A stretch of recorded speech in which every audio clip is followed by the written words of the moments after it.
my icebreaker speech, I'm hoping to accomplish two things. First, I want to tell you a story about myself so that after today, you'll know me a little bit better. And second, I'm hoping that my story will shine a light on the potential risks and dangers to your personal well-being that can emerge from standing in front of an audience, particularly at a wedding.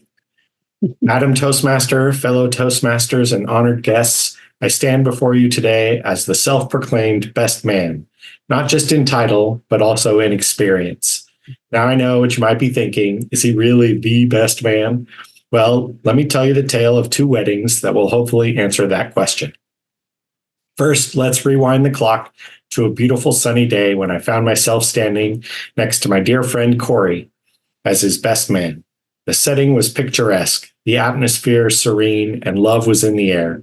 It was a beautiful summer day at a nursery turned wedding venue. We're all dressed up to the nines, and things had gone really well leading up to the wedding with no hiccups or snags. It was shaping up to be beautiful. The only hint of an issue leading up to the ceremony was all in my head. I was nervous. To be clear, I don't know why I was so nervous. I knew pretty much all of the 150 or so people there because the groom and I had been friends nearly all our lives.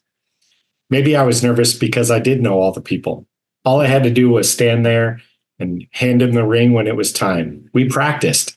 It was not a difficult task, but nevertheless, I was nervous. Everything was perfect until it wasn't. We got to the point in the wedding where the bride and groom recite their vows. It was a tender moment. They had each written their own vows and were saying them to each other in their own soft, unamplified voices. You could hear a pin drop as everyone was leaning forward, trying to listen to the words of love and affirmation that were really only meant for each other's ears. It was at this time that a surge of nervousness washed over me like a tidal wave. I knew what was happening, and there was nothing I could do to stop it. In fact, it felt as if time slowed down just a little bit, which allowed me to think of all the things I could be doing wrong and what I could try to do to correct it. I started taking deeper breaths in the most subtle way as to not let on that I was struggling during their exchange of vows. I thought maybe I had inadvertently locked my knees straight, which I hadn't, but I bent them a little more anyway, just in case. As a last-ditch effort, honestly not knowing how it would help, I tapped my fellow groomsman on the arm and said, "Hey, I'm not feeling too hot." And before you knew it, I found myself kissing the ground. Yep, you heard it right. I fainted right there in the midst of what was a quiet, tender moment. So if there was an award for most dramatic best man move to ruin a moment, I'm pretty sure I would have won it, hands down. Now, you might think that embarrassing incident would be enough to deter me from ever setting foot in a wedding again, let alone as a best man. But oh no, not me. Fast forward a month and a half to the next wedding, where I found myself in the same esteemed position. For my other bestie, Cody, his big day. Cody, by the way, is the groomsman that I tapped on the arm at the last wedding before I crashed and burned. So many of the same people would be there.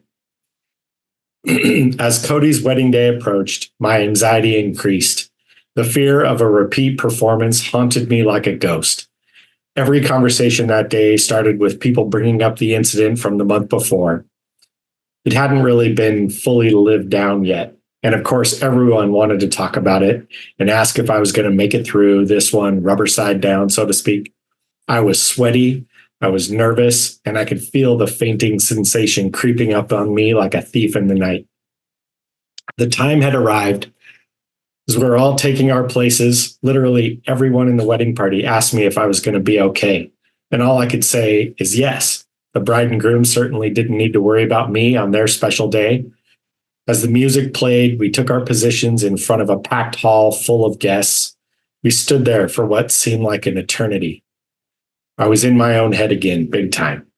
It was all I could think about, and it started to feel like it was indeed going to happen again.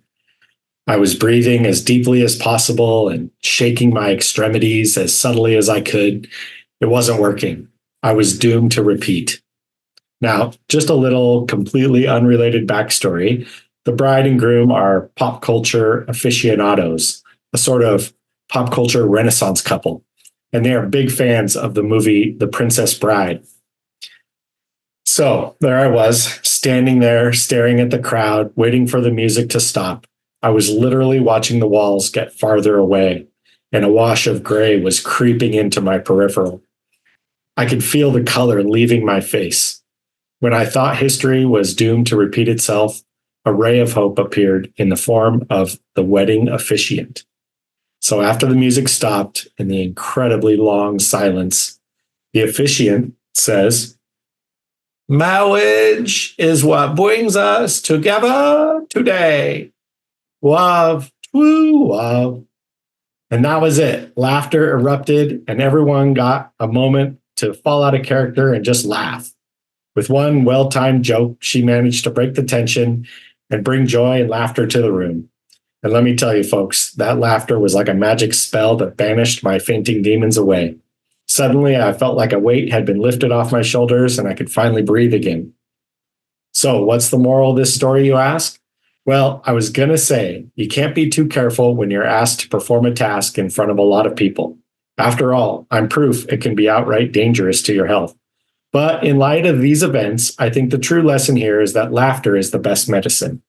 Whether it's a nervous best man on the brink of fainting or a speech in front of your peers, a little levity can go a long way.